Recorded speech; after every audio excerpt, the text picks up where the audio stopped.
avoidance. That is the message from the new lawsuit filed today by Diddy Combs and Christian Combs, the attorneys for the claimed victim who was on the boat. She is striking down all of Diddy's new claims with the help of her attorneys and, I think her name is Grace Omar. Avoidance.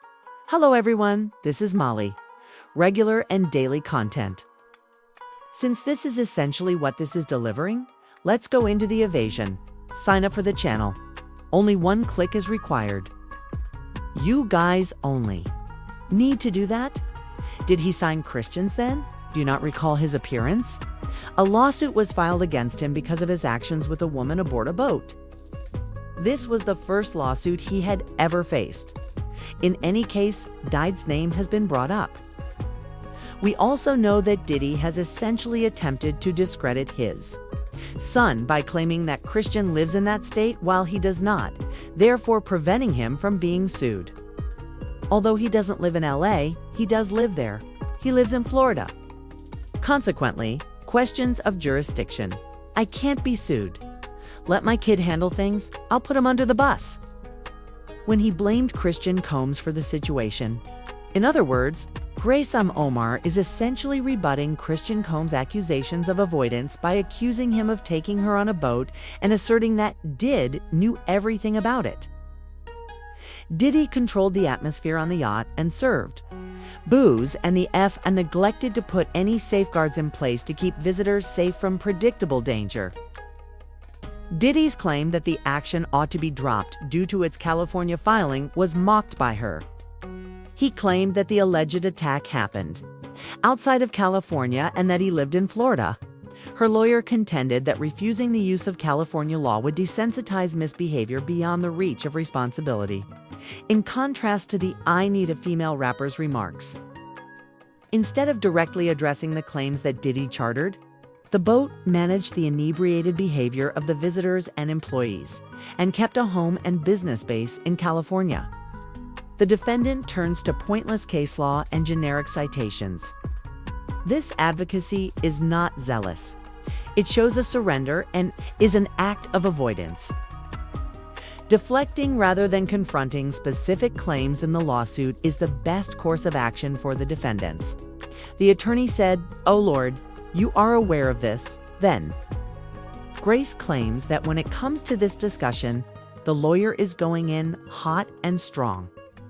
She or he is essentially saying that you cannot just invoke fundamental legal terminology and expect to get away with it by blaming your son. Your son had essentially mistreated my client while you were in charge of the yacht. As a result, whether you like it or not, you will be pulled into this. And this is the drive that we require from attorneys. Simple statements that effectively convey that, whether you like it or not, you must accept responsibility for your actions and the repercussions. A lawsuit was filed against his other son for allegedly luring a female into a residence and, essentially, assaulting her with his son. That was one of the circumstances. In this instance, Diddy is in charge of a boat on which his kid is free to date another woman. This exhibits a pattern. This is the reason I'm so happy that I've been berating his older boys from the beginning of this discussion, because there is so much litigation going on. This is the reason I'm continuing to provide daily content and, releasing a ton of material even after the trial. We still need to be involved and keep an eye on everything that is happening. It is insane in and of itself that Christian Combs has essentially been abandoned by his father. However, Diddy, you cannot avoid this topic. This is avoidance. Christian Combs performed all of this while you were in command of the vessel. And because this clearly strengthens the case, I'm happy that the attorneys came out to share this information. It essentially proves that Diddy still has a significant uphill struggle in these claims. And this is going to turn really nasty, worse than Janice's wig. Unless he and Christian decide to settle with her right away, which is probably what she wants. That seems pretty dang nasty to me, though I'm not sure how hideous we can go. People magazine is already making announcements and disclosing further details about Wendy Williams. Additionally, I believe that this is a crucial read that all of you should definitely listen to. However, in essence, Wendy Williams' guardianship is being maintained following the completion of a substantial number of tests as part of the medical evaluation. Additionally, according to reports, Wendy Williams was initially diagnosed with frontal temporal dementia and aphasia in 2023 after undergoing a medical test. I am aware that alcohol intake might hasten this as well, and I do think she has been drinking a lot. The former talk show presenter will continue to live under legal guardianship, which was granted in May.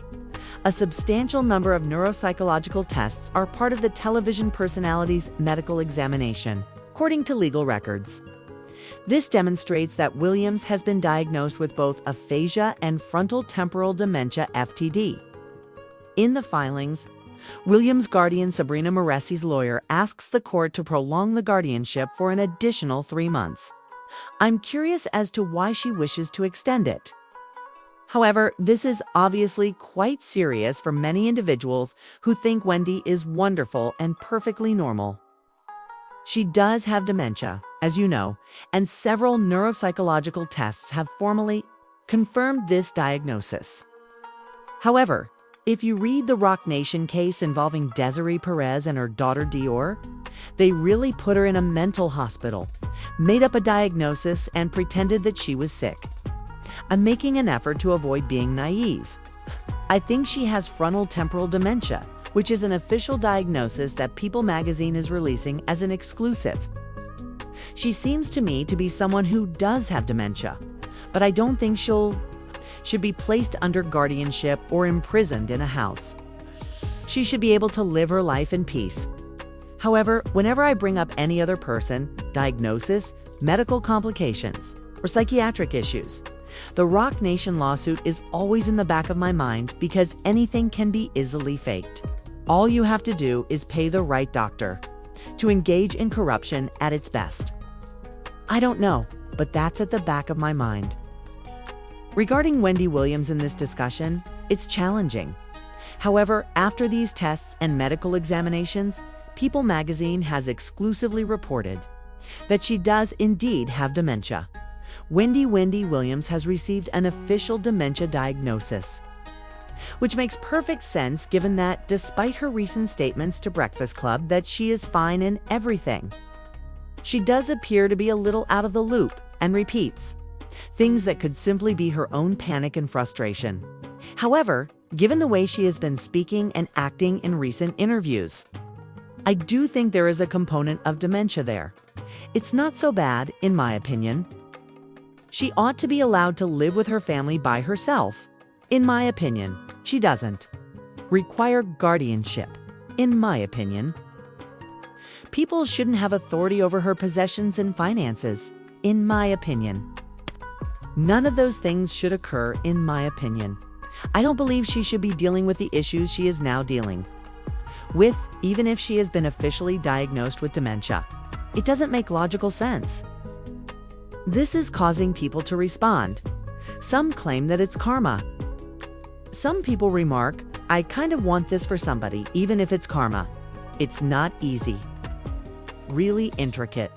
The rumors on the street right now are that Monica and Bree's tour isn't doing well.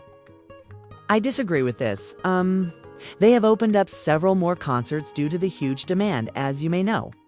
Additionally, I think that once an artist's next tour is about to begin, people want to start talking about how they're not selling tickets. And you seem eager to share that story with the world? Waiting until closer to the date, when you know the majority of tickets will be sold, is preferable. Why would you spread the myth that certain individuals aren't able to sell?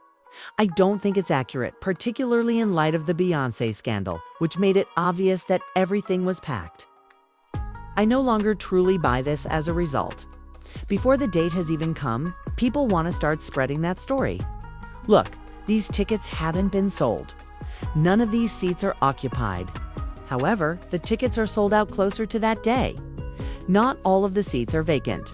Thus, I simply find this discussion to be annoying. Additionally, based on what I've seen online, they wouldn't be adding extra dates if their tours was doing so badly. In my opinion, their tour has also been financially successful from the back end. Give this video a thumbs up, leave a comment below, and subscribe to the channel. I would be grateful. Subscribing only requires one click. All you need to do is that. Guys, it makes a big difference. So it would be much appreciated. I'll see you all for another video shortly.